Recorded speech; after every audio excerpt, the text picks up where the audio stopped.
One of the biggest storylines heading into the first week of the NFL season, how would quarterbacks do in new situations? Yes, Mark Sanchez and Matt Stafford, but veterans in new locations. Let's figure that out. Jason Horowitz, glad to be with you here on CBSSports.com alongside CBS Sports' Ian Eagle. Welcome to the Endzone. You'll be with us every single week, different segments throughout the week. Clark Judge will join us next week here from CBSSports.com, our NFL columnist. And Ian, you know, one of my favorite parts of the weekend is the fact that, yes, Brett Favre made his debut, but none of the teams that he used to play for missed him at all. Mark Sanchez was great, and Aaron Rodgers wasn't great, but he got the victory in a 2-minute drill at the end of the game. Well, let's get this out of the way because, yes, Brett Favre made his debut with the Minnesota Vikings. The bottom line is this. Favre is a member of the Vikings for two reasons. One, he still has so much revenge left inside of him in regards to the Green Bay Packers, and he knows that this was the best way to deal with that revenge. He wanted to play with Minnesota last year. He didn't get the chance to do it, had to play for the New York Jets. Now, a year later, he's in a Viking uniform. Two, what's the other reason? Adrian Peterson. How hard is it it to turn around and hand the ball off? That's the bottom line. Peterson is a monster right now in the NFL. Brett Favre knows that. He wouldn't be playing for the Minnesota Vikings right now if they didn't have the talent to be a legit team in the NFC. And Favre is going to help them. He'll make some mistakes. We know that.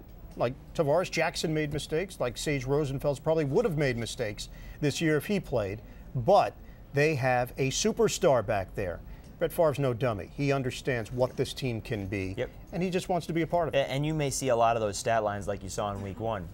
He had 110. You may see a lot of 150, 160, 1 or 2 touchdowns, no interceptions. He's had his 300-yard days. He's had his 400-yard days. That's not an issue anymore. As long as he doesn't turn the ball over like the Brett Favre of old and the Brett Favre of the end of last year, Vikings are going to win a lot of football games. Let's move on away from the Brett Favre situation because the other off-season quarterback situation was the change between the Bears and the Broncos.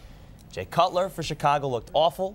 Kyle Orton for Denver looked awful until Brandon Stokely saved his rear end and the Broncos' rear end in Week 1.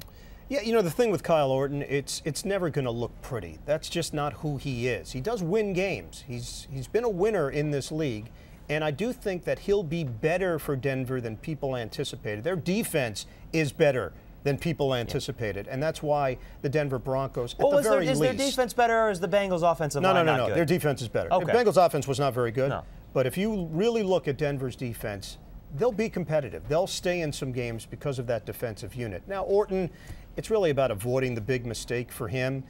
As far as Cutler is concerned, I know that there's so much hype in Chicago, and Cutler is a supreme talent. What Cutler is not right now is a supreme leader. And he doesn't have the maturity to necessarily handle everything that he's been through. He forced this. Yeah. And when you force this, there's something called karma. Things happen to you, and you better be able to rise above it. And in Week 1, Jay Cutler was not ready to rise above this. This is something that he wanted, something that he pushed for. He got his wish. Chicago does not have an array of receivers. He does not have the talent that he was working with Denver. They don't have the offensive mind that Mike Shanahan was with the Denver Broncos. And I think you're going to see a lot of bumps along the way. Cutler will make some big plays.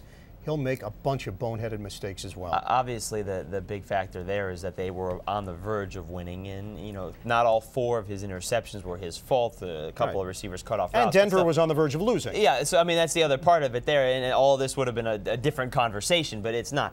You know, another quarterback making a debut in a new place, Byron Leftwich. It's not even as much of a topic as people aren't expecting as much from Tampa, but I thought he did okay in his debut. What about the 2 rookies? Obviously, Mark Sanchez, ballyhooed here, a lot of respect around the league.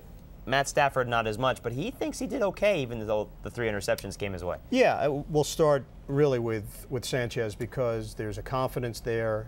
There is a relaxed kind of attitude that really made you feel like this man looked like a veteran. Yeah. He did look like a veteran out there. He is the right fit for this team. I think he and Brian Schottenheimer have clicked, the offensive coordinator for the Jets. And while they probably are still a wide receiver short from being a legitimate factor down the road, he's got enough. He's got enough to work with on that offense, and that defense has already showed that they're going to be a factor this year. I think Sanchez is in a really good place. They could be an 8-9 win team if everything breaks the right way. Detroit, there's going to be a lot of losses. The learning process is going to be there throughout the season for Stafford. He can make every throw in the book. He's got all the qualities that you look for, and I think he will be a very successful quarterback in the NFL. The issue with him right now is accuracy.